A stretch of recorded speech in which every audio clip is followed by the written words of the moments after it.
Hello and welcome to the O&M Stockroom. We are your hosts, Brian McGarry. And Ken O'Malley. Tonight is episode number 12 of Complimentary Cinema. If you're new to the channel, Complimentary Cinema is a program where we review and discuss films you can watch for free that are available on YouTube. Be warned, we discuss these films in detail, so consider this a full spoiler alert. Just a quick explanation on how we pick these films. Usually we're just kind of scrolling through the YouTube listings and we just say, oh, that one. In this case, Ken, what caught your eye on this particular film? Well, this week in particular, I was kind of feeling like a sci-fi movie, so I did click the sci-fi filter, and this was the first one I came to that I'd never heard of, that it had someone I knew in it, and it was Robin Williams Okay. on the cover, and I had never heard of this movie before, so that's all I had to go on. Okay, yeah, so we basically just kind of pick them, just, maybe somebody's in it that we like, or interesting poster art or something. We're really not very picky in that regard. Yeah. One of the main things is we just we like to not have ever having seen it before. Correct. And the poster art, I will note, was not interesting for this movie, but it did have Robin Williams in it, so that's all I needed. All right. So this film is The Final Cut from 2004, written and directed by Omar Naim. And as we've stated, does star Robin Williams as Alan Hackman, Mira Sorvino as Delilah, Jim Caviezel as Fletcher, Mimi Cusick as Thelma, and then a bunch of forgettable momentary characters. But those are your main four right there. So let's talk about the plot of this film just a little bit. It takes place kind of in an indeterminate timeline. It's set like in a near future, but it also has like a 1960s kind of a vibe to things too. Because like a lot of the cars, like a lot of the automobiles in past and present sequences look like old British cars from like the 60s or 70s. Mm-hmm. I think maybe an alternate present. An alternate present might work, because there's definitely like a lot of high-tech stuff there, but they don't really like live in a high-tech world necessarily. Yeah. There's no like regular computers. There's no cell phones really. That's true, actually, that you mentioned it. They have this technology that seems pretty advanced, but they don't seem to be using technology in other ways that are They're really not as advanced. It's like like they still carry cash in one example. You see an old old quote unquote style six bullet revolver. But so it's kind of like Gattaca in that regard, where it's got like that old timey futurist thing going. And would you like to explain basically what the technology is in this film? Yes. So in this film, the some characters have this kind of implant in them that is recording everything they see. And this is used for basically like after they die, at their funeral, they have a rememory, which is basically like someone cuts all the footage together that basically just encapsulates their life. So it's a pretty advanced technology, obviously, if it's recording everything, and it's supposed to be like organic, they said. So like it grows with you as you grow. And becomes undetectable. Right, and it's just part of you. So kind of an interesting concept. That's what we have to work with. That's the whole movie revolves around it. Our main character is what they call a cutter, who is the person who re-edits someone's life for everyone else's consumption at basically like the funeral, or basically it's the memory is permanent, so like your family can always access it. So people in the future will look back on it to kind of like see what kind of person you were or how your life was. We see in one part in a graveyard where someone actually has like their rememory on their tombstone or their mausoleum. On the mausoleum, yeah, that was an interesting touch. Yeah. So Robin Williams is our star cutter in this film. And he has a couple of other colleagues that seem to have been in the game for a while, and there's a couple of newbies too, So you have some old guard and some people that are trying to up and come and make their way in the world of cutting. And when he's introduced too, he's introduced as like the fixer. Like there's a lot of people that do this cutting, and he's known as the person, like he takes questionable people the unsavory lives. and turns their memories into they look like a saint, or like he was able to capture some kind of essence of their humanity that made them made it look like a good life. Like there's one scene early on where he's giving a demonstration for the brother of a dead man, and he's really pleased with the results and the footage and everything. And it's not quite final cut yet. It's final cut. It's still a work in progress. And after the man leaves, Robin Williams as Alan Hackman. Interesting, as you pointed out while we were watching the film. Interesting name for that character, Hackman, Cutter. Yep. Yeah, that was all. It's almost so obvious it's painful. But I still enjoyed that little pun there. But so he's going through and he's going back to editing this man's life, and you see like this just really dreadful scene where the man is basically beating his woman nearly to the point of death. We never quite find out. Well, she's still alive because she was here at the funeral, but you see a similar looking woman at the funeral, but I'm not sure that it was the same woman necessarily. Okay. It's probably, but you never know for sure. Either way, he was beating someone. Either way, he's just kind of an unsavory creep asshole. And Robin Williams just kind of goes through and just kind of deletes that memory. Just boop, it's gone.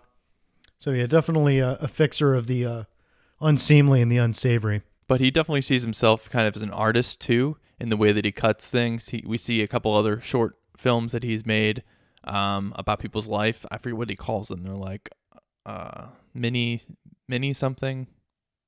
I don't remember. But basically, he has like these mini cuts that he makes of different, like a very artistic take on person's life. Like the one example was showing a man just brushing his teeth or shaving through the years going backward. So like when he's an old man, from like 82 to like age 9 or 10 or something. Yeah. Right. Looking in the mirror and kind of his daily routine going all the way back to when he was young and he was a child. And so it's kind of, he's trying to find like other meaning in these people's lives. But the overall theme in the movie is that like he's not living his own life. He's living other people's lives. And that's what makes him good at it. But it also makes him kind of a pathetic character. As far as he doesn't really live very much, his whole life is editing these films. And it's kind of an interesting existence for him too. He's he has no close friends other than his colleagues, which he doesn't even seem to work with directly. He works alone. He says he has no assistant, has no need for assistance. He is in a kind of a relationship with a book seller at a nearby bookstore, and their relationship is hot and cold. They're never quite in sync with each other, and she accuses him of basically the things that you have just said. She knows it, and even he knows it, and it's hard for him to move past his living vicariously, to actually be able to fully embrace this relationship with this woman. And it's he doesn't have a lot of depth with other humans as far as the living goes. But he has like this meticulously kept apartment. He has, fine taste in things, but all of it is just window dressing for him, just scouring these files and these videos and these images. And all the while he's racked with this terrible guilt because he's responsible for the death of a young friend when he was about 10 years old. That's one of the first scenes that you see is just him playing with this kid, and this kid, falling from a great height and blood everywhere. And, it's a very traumatizing scene. And that kind of informs everything that he does, because he carries this guilt and this burden with him wherever he goes. And not only that too, but we find that shortly after that incident, both of his parents also died. So it kind of explains, I think, some more why he's more removed from everyone else. Like he kind of withdrew from other people, I think, as a result of those things. Yeah, he definitely. You really lose your grounding too when you lose both of your parents. And he has no siblings that are ever seen or shown. But he's still possessed with this great sense of humanity too. Just a very peculiar character. Not entirely likable, but not a despicable or unpalatable character either. You get the sense that he's like he's kind of trying to redeem himself through redeeming other people. Like the way he frames other people is the way he would wish someone would frame his life. Sure. Know. At one point, a former colleague asks him why he does what he does, and he talks about the tradition of the sin eaters who were brought in to basically to come in and symbolically devour the sins of a dead person's life so that they could go on to the afterlife. And so, yeah, you definitely see him trying to atone for his own past sins.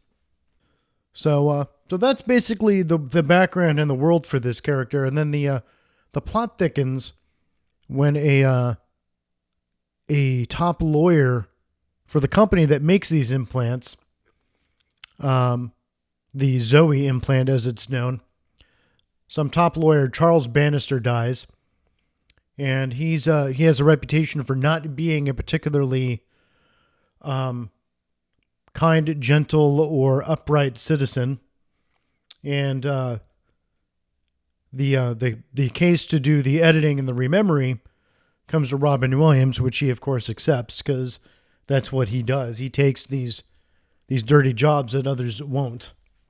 And it's worth mentioning that this man was known for getting the job done, as far as just being ruthless and doing whatever it takes. So you would think it would be kind of hard to turn that into something that would be, it's a big job. It's a very big job and a big challenge, and basically just what Alan Hackman would live for at this point. So he takes this job, and then almost immediately, a former colleague, Fletcher, shows up and offers to pay Alan $500,000 for this this recording. I'm not quite sure what you would call it necessarily. It's like a weird chip thing embedded in some glass. It's a fantastical piece of technology. They don't ever really explain how it is, but it's some kind of data flash drive device. So he tries to get that from Alan for $500,000, and Alan laughs him off. And as we find out, cutters have three rules that they have to abide by. You can't give away or sell anyone's Zoe memories. You can't have a Zoe implant yourself. And do you remember what the third one was? Third one was you can't cut other people's That's right. people's memories into your memory. Yeah, you can't combine other people's memories and pass that off as a single person's memory. So those are the rules that these cutters have to live by. So immediately Fletcher, a former cutter himself, is trying to get Alan to give up the goods and violate one of the tenets of his profession, which he of course won't do. And that kind of builds up a little bit, because Fletcher, played by Jim Caviezel from Passion of the Christ, he's he's a persuasive and persistent character. He keeps popping up, first at a rememory viewing, and then again at a train station. And each time it just kind of ups the pressure on Alan to give up this tape. And why would they want Charles Bannister's information so much? Well, throughout the earlier parts of this movie too, there has been this undercurrent of there are people that protest this technology. They don't want surveillance. They think it's unnatural for people to be able to just film them by looking at them. You may never know you were in one of these memories until it comes out, and it's basically just an anti this technology movement.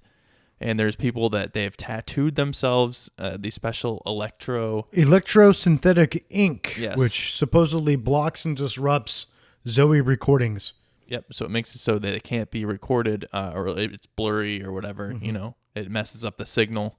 So there's this group of people who are actually like beating people up and really anti protesting and all that stuff. So those people want to have some dirt on this technology to get it banned because they basically just want to prevent it from happening. Yeah, because like among the things that Mr. Bannister here is accused of is having, shall we say, inappropriate relationship with his very young daughter. And they want to use all of that to discredit these companies, discredit this technology, and, destroy public, trust in it. And also some of the talk about that electrosynthetic ink tattoos and everything that they have that disrupt the Zoe signals. A lot of these, like what they say at one point, 1 in 20 people have a Zoe implant. And we find out that a lot of these people are born with them. Like when they're still in the womb, they get these implants. And that it's not proper for them to find out until they're 21 years of age. So I think a lot of them too get it just so it can't record any more from their perspective either. Right. Just a very interesting outlook on it. And it's very, it's a very cyberpunk kind of a movie. And like it really has those undercurrents of, just this awful technology gone awry. But again, it's very modern, but also in the past with the setting and everything. Even the clothing, because like a lot of these like anti Zoe recorders people, like they've got this very cyberpunk kind of look to them, and they listen to kind of cyberpunk music when we see one of their little tattoo parlors, and but the whole rest of the world is like stuck like in like 1970 Britain. Mm-hmm. I just really enjoyed that about this movie. It's just very cool. Like even Alan's main setup, his office, if you were.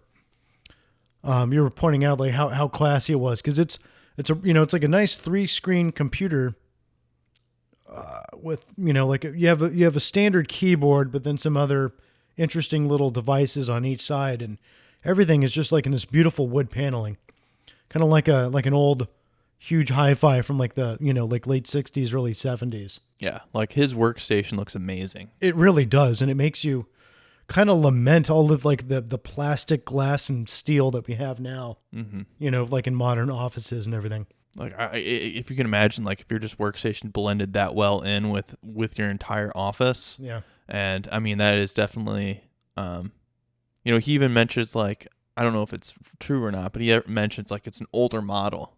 So maybe his setup's a little bit more traditional. A little bit, yeah. I mean, he's got like even like the keys on the keyboard are made of wood, of carved wood, and you can see like on each little key, like there's a like wear and tear on them and everything. So it's not like a pristine unit, yeah, but it has just enough wear to show that it's been, it's seen some things. Yeah, for sure. It's I mean, like that alone for me is like kind of worth just checking this movie out. So I think that the things that this movie did well are the big concepts and the way it shows what it wants you to feel or like what it's trying to tell you. I think it's very effective. Like those little touches with the computers and like you were saying, like the world is interesting. It's a very interesting world, and it's a world that is, because you have like that dissonance between like the old fashioned and the modern or futuristic. I think also too, from like a stylistic point of view, it appeals to a lot of different people. Like even like, the style of the dress, the music, the lighting, the ambiance, like all of that. Just, that's one of my favorite things about this film are just the very subtle visuals. Absolutely. And the very subtle music as well. It's very beautiful. It's not oppressive. It just kind of very gently winds its way through the background. It's you notice it, but it doesn't ever take over. It actually fits and suits the mood of what's going on really very well. And I also kind of like how it portrays a future where like I think right now, like in our history, we're over inundated with technology. Like it's still so new to the human experience to have all this high tech stuff that we're kind of overdosing on it. And it kind of feels like we're seeing an image of a future maybe 50, 60, 70 years from now where, the mainstream culture has prevailed and they have reined in a lot of their technological obsessions, with one aspect of the Zoe implants being kind of an outlier, if that makes sense. Mm-hmm. See, in a way, I think the way things are now outdates this concept, because I can't imagine in the world we have with mobile devices where people post things like, if people post pictures of themselves online like every day. Oh, sure. That's already like this concept. It's like showing the one frame of each moment of your life, kind of. Oh, absolutely. I mean, I definitely do. I definitely do see that the world that they're trying to portray really cannot exist. Yeah. Moving forward from like the world as it is right now, for sure. But it's an interesting alternate take. Very interesting. So, just moving on with the plot here. Yeah. So what is the main obstacle we have? What's the wrench in the works? So he's cutting this film for a client, for this guy. So he's working on the banister. Okay, so here we go. So he's working on the banister rememory, and it just he's going through footage. He finds a scene where Bannister's going after the little girl, and he just very casually and quietly deletes that forever. And then later on at some party at the house, he sees a man who reminds him of the boy that died. And it really, just certain mannerisms or something cued him into that. And he just dives right into trying to figure out, like, was this the same person? He feels like it was the same person. Mm-hmm. And he uses a program called the Guillotine, which I find is very interestingly named, to, do facial recognition searches and all this other stuff on him to try to figure out who it was. And that really sidetracks him from the work of working on the Bannister tapes. Well, then he goes on his side mission because he realizes the computer is going to be too slow. He's not going to be able to. Well, I don't think he realizes, actually. I think it's his friend from the bookstore, Thelma, who comes over one night and kind of encourages, hey, like you should just look into it yourself. It'll be a lot faster. So he kind of goes on a mini detective journey.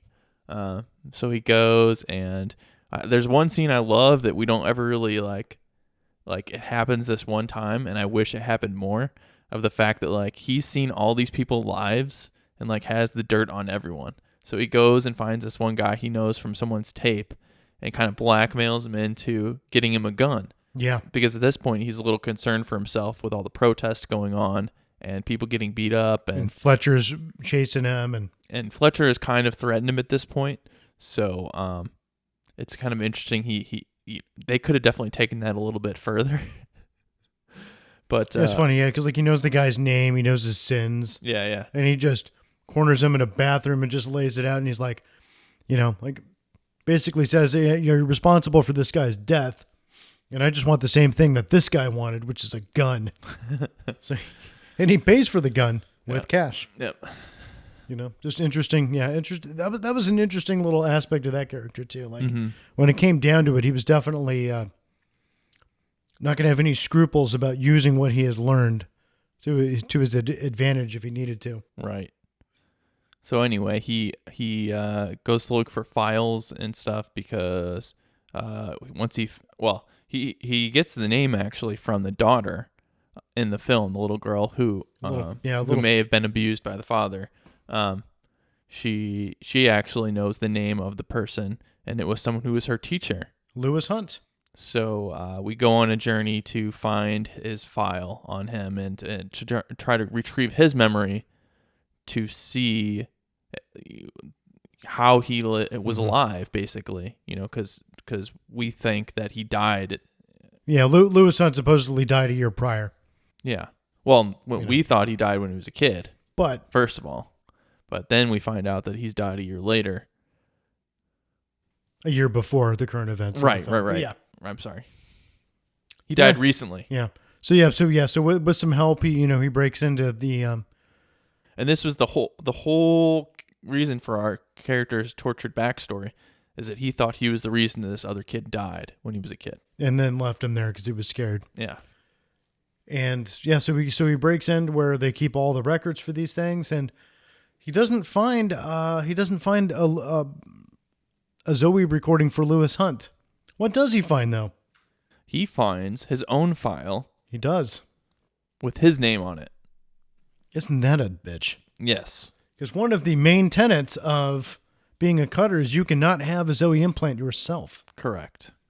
So that would definitely cause trouble for him if that were the case. So it turns out we start putting two and two together, and the reason that he didn't know about it is because his parents died before they would have told him. Because apparently people don't tell their kids till they're adults already. When they're mature enough to understand and live with the knowledge of it. Right. Yeah, because, I mean, can you imagine being like 14 years old and all those hormones and everything and your awkward phase and then finding out that everything you're doing is being recorded? Yeah, that would be really weird. That would be awful. It would be really weird to find out as an adult. Yeah, it would. It would. So it's definitely an odd thing. Yeah, so he finds out, he does indeed find out that he doesn't indeed have an implant. And he ends up going and he gets one of those electrosynthetic tattoos, and then he goes back to his apartment where his bookseller, librarian girlfriend was sleeping, and she's gone through all of his tapes that are at the house that include footage of her, like with her ex-boyfriend, and she flips out and, takes the gun that he was using to protect himself, destroys the Bannister files. That's a big damn deal. And then she exits out of his life, which is, it's unfortunate but understandable that was going to happen. Yeah. And she makes a really good point in that film too, at that point in that scene, these are my memories. These belong to me and to him, who's now dead too. And it's like, yeah, can you imagine like your most intimate moments with somebody that like you really loved who was gone, and just other random people, just without your knowledge, being able to even view that or anything? I mean, it's outrageous to even think about. And especially for this situation where someone who has already looked through all those memories is now in a relationship with you and didn't tell you, like that's really messed up.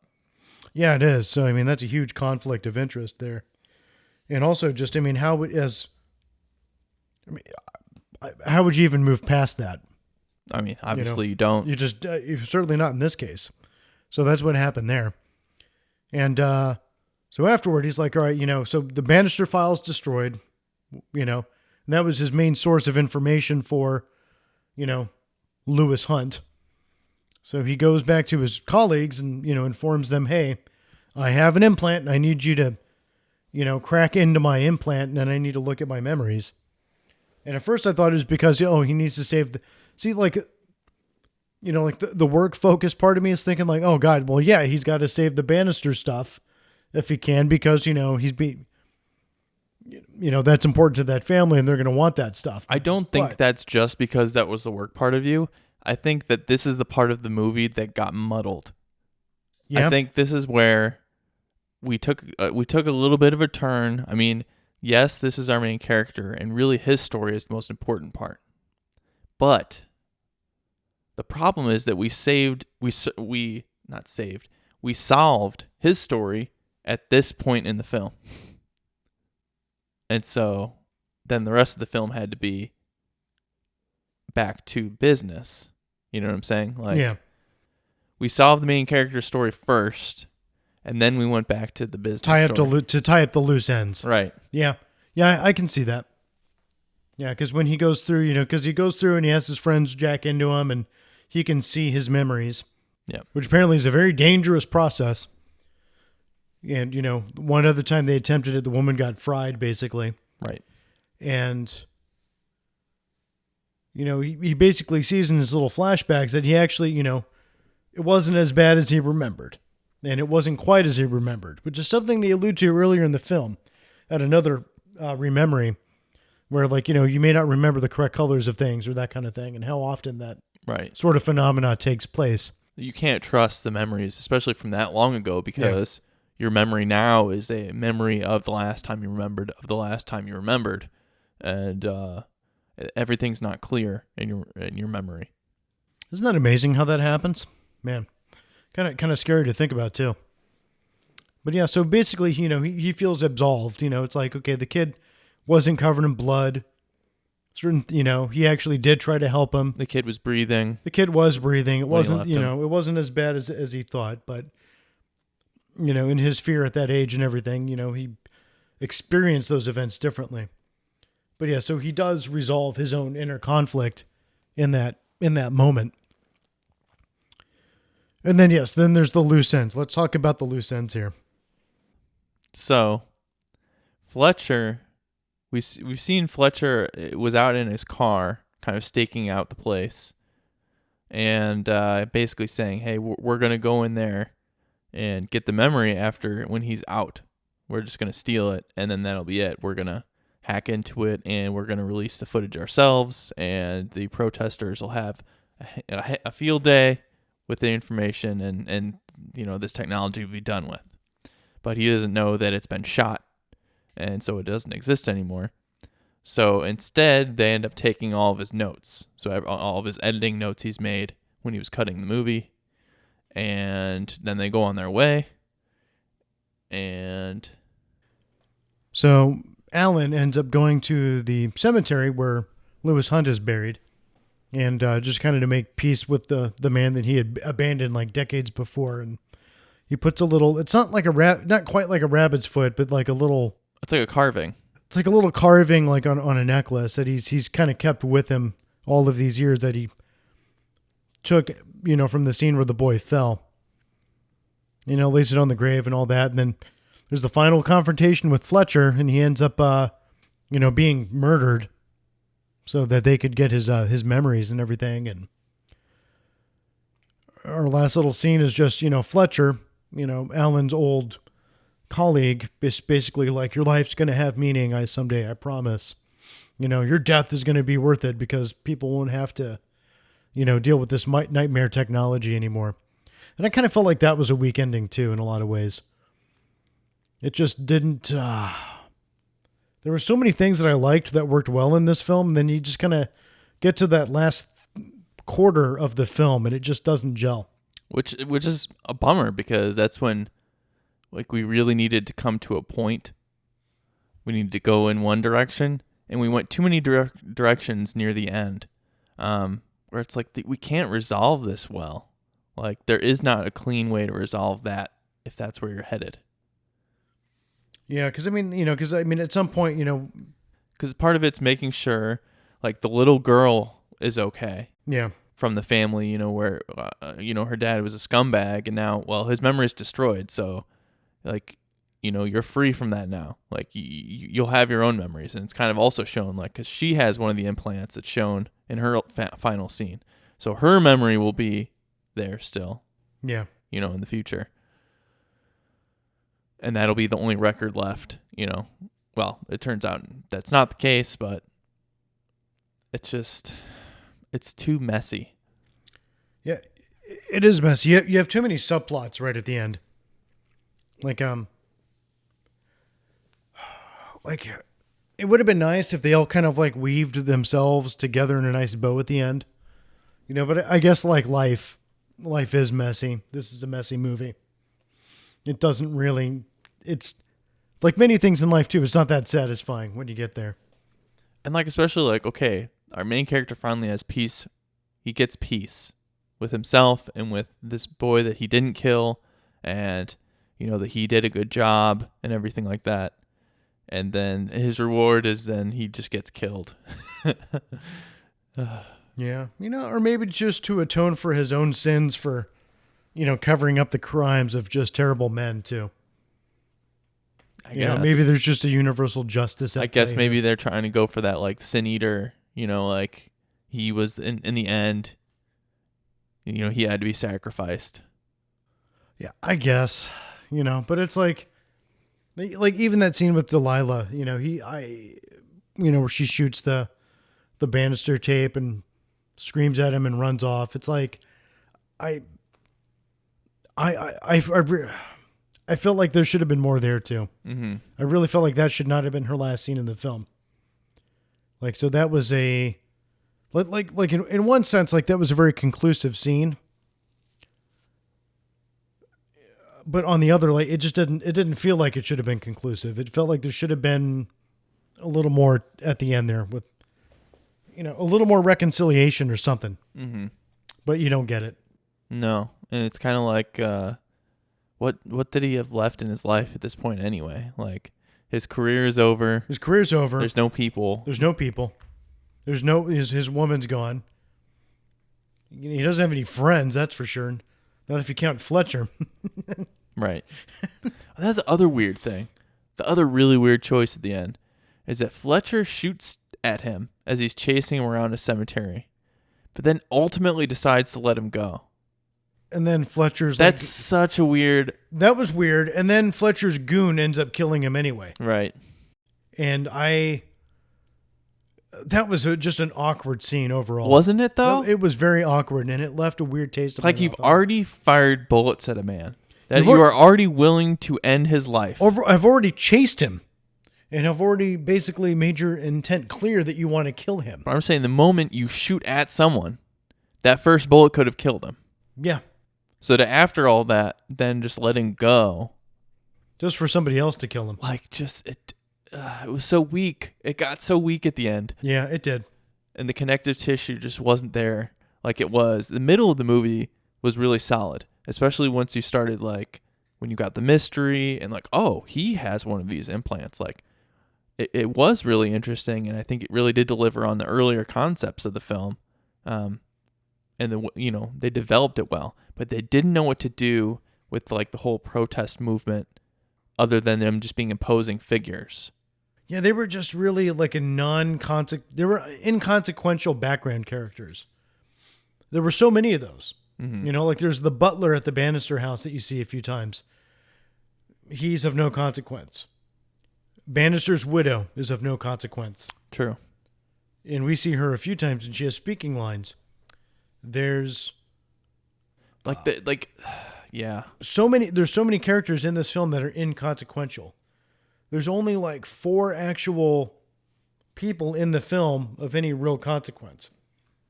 That's what I think the big picture things were good in this movie. Yeah, they were. That's what I would definitely praise. The concepts, the big picture things and the themes throughout the movie were really good.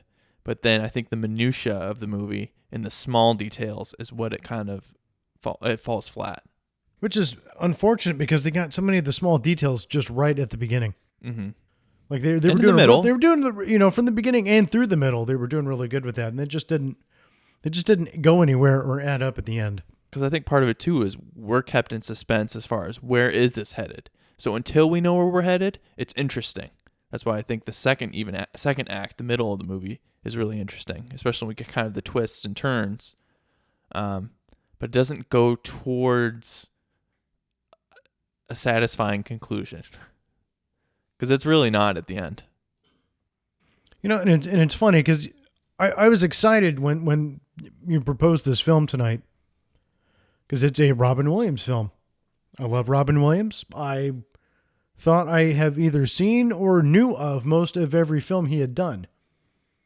For there to be a film made in the last 20 years that I hadn't even heard about and had no idea that it even existed, I was both intrigued and also concerned.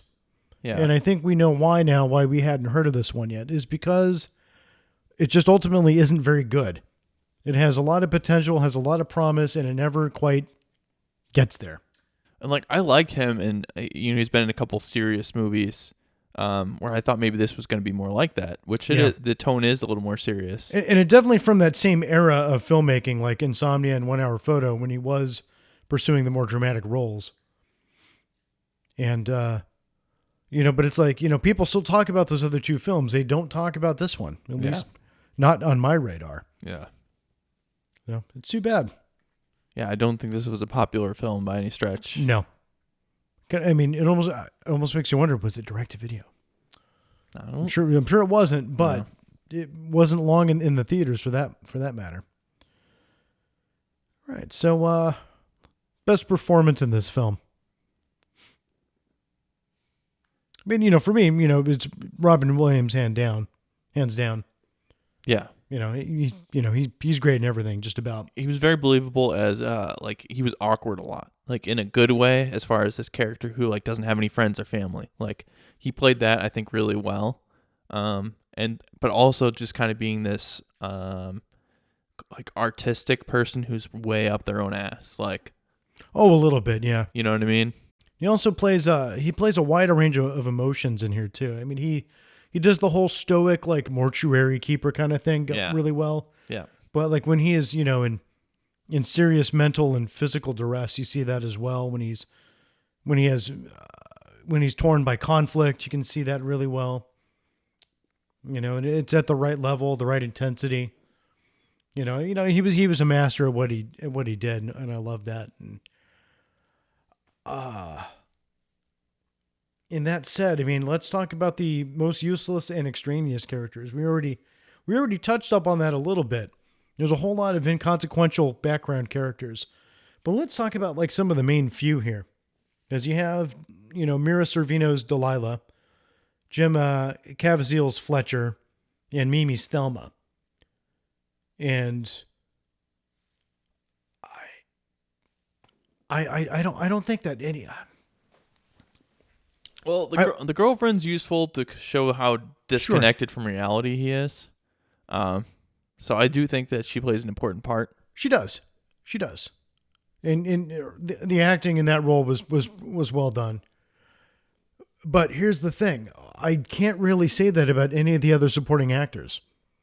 Like Jim Caviezel as Fletcher, I couldn't take him seriously the entire time. Yeah. He, one of my first issues, and I mentioned this too, was his facial hair. It looks like somebody shaved a hamster's ass and glued it to his face. It just, and I believe it's actually his real hair, but it doesn't look real. It looks like, I think it's very poofy, and like the way it's trimmed. The way it's styled, it looks like somebody like in the Soviet Union learned how to apply fake beards, and that's who did it for this film. That's the vibe I get. I mentioned it looked like he was from the Capitol in the Hunger Games because it looks a little extreme. Yes. It's not quite as fancy as that, but it definitely stands out. Yeah, it's definitely up there.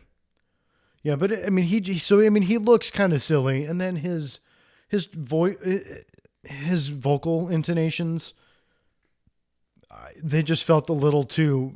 It was too much. He was a little too severe. I just couldn't take him seriously. Yeah, he just came on too strong and kind of felt ham-fisted. And then, the rest of his colleagues, kind of the same thing. They were just, I don't think they were well directed. I'll say this. Can I mention one other thing that really stood out to me in this film, and especially the further we went on, is that there is no police in this movie at all. Oh, none. And like, there seems like so little, like, there's this guy that has someone's entire memory, and it's like guarded by nothing, and people like live this way. And, where they keep all the memories is like well guarded. It's like a safety deposit place. But then apparently the Cutters just like live in these apartments, and apparently people can just break in real easy. Yeah. And there's so many times where it's like there is no, like, that also took me out a little bit once I started thinking about like the police would be all over this if there was someone's memory and it was trying to be stolen, and there were allegations of like child abuse and that kind of thing. Because, it seems kind of like common knowledge that the guy was shady, mm-hmm. and, a despicable creep. No government entities are interested. The FBI isn't interested. The CIA. But again, alternate timeline. Who's to say those organizations exist or even what role they serve if they do? It's just that part of it's really weird to me. Yeah. Yeah, very weak on that. Like the police would step in. I would assume, especially when or especially when you're basically destroying evidence of illegal activity. I'm sure that, there are laws about that now. Or think about this. He's well paid to do this job, right? Very well paid. why wouldn't they hire him bodyguards or something like that? To keep his ass from getting kicked? Yeah. Why doesn't he have, like, you know? Well, I mean, like, so like after one of the rememories, he's walking out of there, and he's like, he's got like this 2-foot wide thing, and he's got protesters on both sides. You know, they can basically reach out and like flick his nose. And there's 2 guys in suits. You know, after he gets hit with the sign, some guy in a suit's like, "Hey, now, you know, stay behind the line," and that's it. That's it. Like, yeah, there's no like protection, security, or anything. It seems. But I'm saying like that's not even a plot hole. Like, that is a plot trench in the ground. Like, anyone in this business would have security. You would think there would be some kind of support system. Yeah, especially that's just people being stupid. Yeah, like even the other cutter, one of their assistants got beat up. Oh yeah, it's like, okay, you get protection for yourself then. But no one seems to be concerned. I mean, they're concerned. They're worried about these protests, but well, I mean, like they don't do anything about it. Like you know, like very early in the movie, you know, Alan's riding a bus, a dingy city bus, and as he gets off, he's kind of has a stare down match with one of these, you know, inked up, tattooed, anti-Zoe people, protesters, you know, and that's an uncomfortable exchange. And he's just taking the city bus, like with this like expensive, delicate equipment. He can't even get a cab. He's that cheap. I mean, we've seen his digs. He's got nice stuff. He's well paid. And I mean, he's a single man living alone. He's taking what kind of expenses does he have? He's taking the bus. Yeah. And I just thought that was funny. Anyway. You know, but it just throws into relief that, you know, like that is indeed a plot trench, that there's no security or protection for these people. You know, would have raised the budget of the film too much. Who knows? Right. All right. So final summary and recommendation. I would recommend this film as a see it once, but that would be it. It's if you like, it's worth seeing for Robin Williams, and it's worth seeing him in a do well in a dramatic role. And I would recommend it based on that strength. If pretty much anybody else was in the starring role in this film, I wouldn't recommend it. I wouldn't recommend this movie, and I'd say go watch one of those movies instead. Like, go watch one of the better movies where he's a serious character. I would rather watch. I mean, it's not just serious because there's a lot of comedy, but like I would watch Good Morning Vietnam again rather than watch this movie. That's fair. But if you're a Robin Williams fan and you want to really see everything that he's done, this would definitely be worth watching for his performance. Like, you know, one of my favorite actors is Gary Oldman. Gary Oldman has done a lot of bad movies, a lot of them. I still love his performance in those films. And I would still watch some of those films just because he's in them. Yeah. Not all of them. There's a couple that were pretty bad. But most of them I'll watch because he's in it. I'm just not in that place for this movie. I appreciated the concept and a lot of the things in it, but I did not, I would say, enjoy it. Do you know what I think did this concept better? That early episode of Black Mirror. Yeah. I mean, I couldn't help but thinking of that as well. I was thinking about that the entire time. And that's the problem, because this movie had a very narrow conceptualization of what this technology and what it was used for. And I found that to be also kind of unrealistic. Like, if you had this kind of technology, it would be in other things. And it would be abused like crazy. And yeah, it would be misused like crazy. Exactly. Yeah. You know, it was, yeah, we didn't talk about that, but it really seems like they were really restrained on how awry this technology and these problems would go. I mean, like I feel like we were just scratching the surface with them, for real. Just, I don't know. But yeah, Black Mirror did it better, I think. For sure. That is a great episode of Black Mirror. One of the best. If you enjoyed this segment, please subscribe to our channel on YouTube or follow us wherever you're listening. Thank you for tuning in, and we'll be back next week with a brand new review here on Complimentary Cinema at the O&M Stockroom.